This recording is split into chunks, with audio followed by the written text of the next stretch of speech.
Hi everyone, this is Susie, and today I'm going to be sharing with you 5 of my vegan habits. And let's get started. So the first one is I decided that as much as possible, I don't want to kill any insects or spiders that are around my house, that appear once in a while.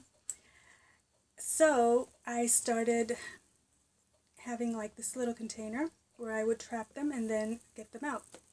Well, I kind of got tired of washing the little container every single time that I found a spider or a little bug or a fly or something. So what I did is I just decided to keep this little container, and you can label it if you want, but since it's just 2 of us here, we know what it's for, because I have it like in a specific place in the house where we can just easily grab it and trap the little spider in there or the fly or whatever. Just close it up and take it outside and let it go free.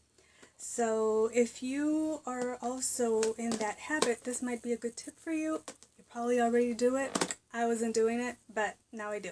So I wanted to share that with you. And yeah, that's worked for us pretty well. If you need a bigger one, just go ahead and find a big one. This is a pretty good size, I find. So the ones that we're able to trap, we go ahead and trap, and we set them free outside. So the other thing that I do is that I started emailing companies, either emailing companies that don't offer vegan or cruelty-free products to let them know that maybe I no longer will support their company because they are not cruelty-free. That way they know why I'm leaving, why they don't longer have my business.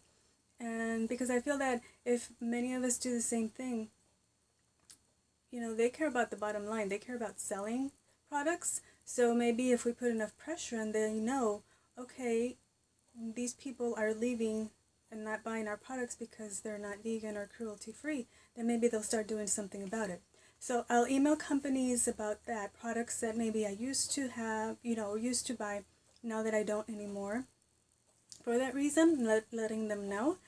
And I also like to email companies that are vegan and that are offering a great product, and I like to let them know how grateful I am for them and how much I like their product, and just to let them know, I'm grateful for your product, I am grateful for your company, and I am a happy customer, and they love hearing that stuff. So if that's something that you haven't thought of or haven't been doing, maybe that is something, that you'll like to do as well, and the more the merrier.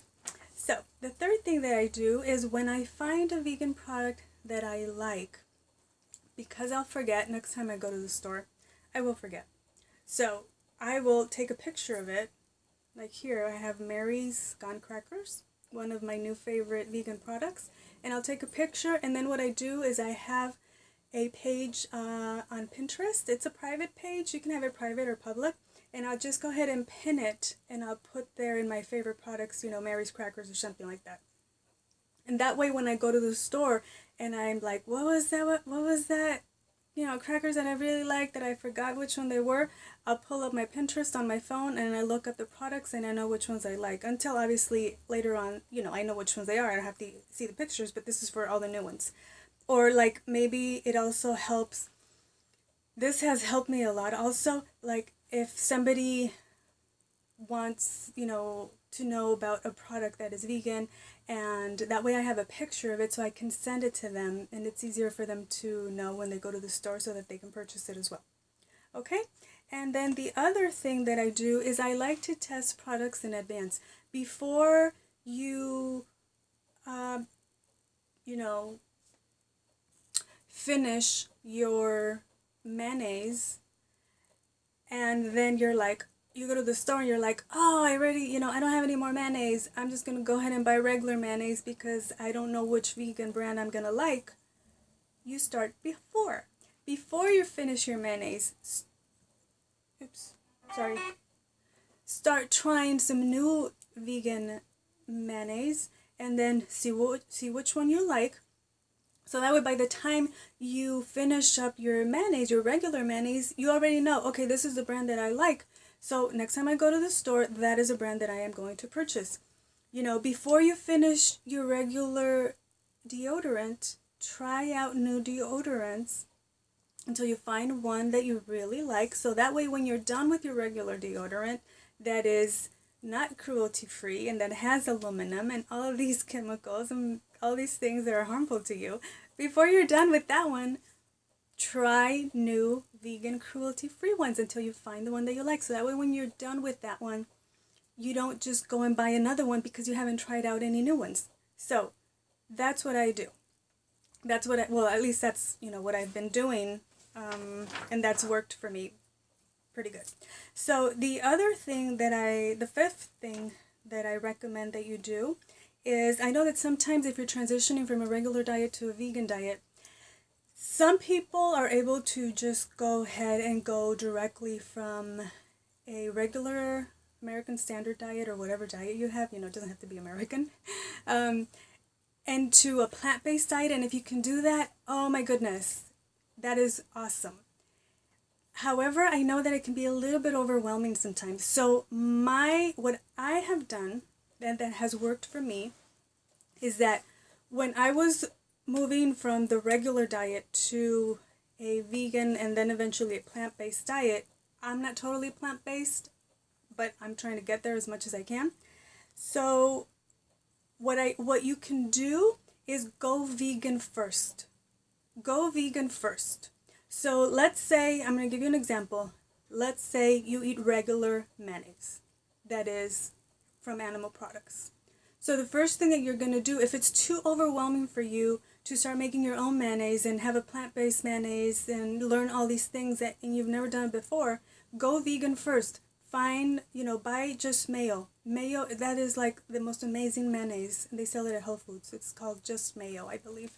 And do that first. And then that way you have a little bit of time to say, okay, I like this mayonnaise. This is working for me. Now I'm going to go to the next step. So now I'm going to do my own mayonnaise, and it's going to be a plant-based mayonnaise. So now you have a little time, but at the same, during this process, you're not causing any harm to animals, or to the environment, or things like that, or to yourself. So that way, to me, it just gives me peace of mind. It's like, okay, I'll go vegan first, and then I'll go plant-based. So first, the same thing with cream cheese. If you're done with your regular cream cheese, you already know what brand you want of vegan cream cheese. Go to that cream cheese and do that for a little bit. Just maybe don't stay there. Know that it's a transitional product, but then start trying out recipes so that you can make your own homemade plant-based cream cheese that has no extra oils and additives and all these things. So that's what I would recommend. That has worked for me. Sometimes I'm able to go straight, I was able to go straight to my homemade products. Other times I'll buy vegan. That way I have peace of mind. I know that I can sleep well at night because I'm doing so, even though maybe it might not be the healthiest thing for me, but at least I know that I'm not causing any harm to anybody else. And that just makes me feel so good. You can't put a price on that. You know what I'm saying? So that is one of the other things that I would recommend, another habit that has worked for me. Let me see if there's anything else. So I think that's it, and thank you so much for watching, and I will talk to you soon. Take care. Bye.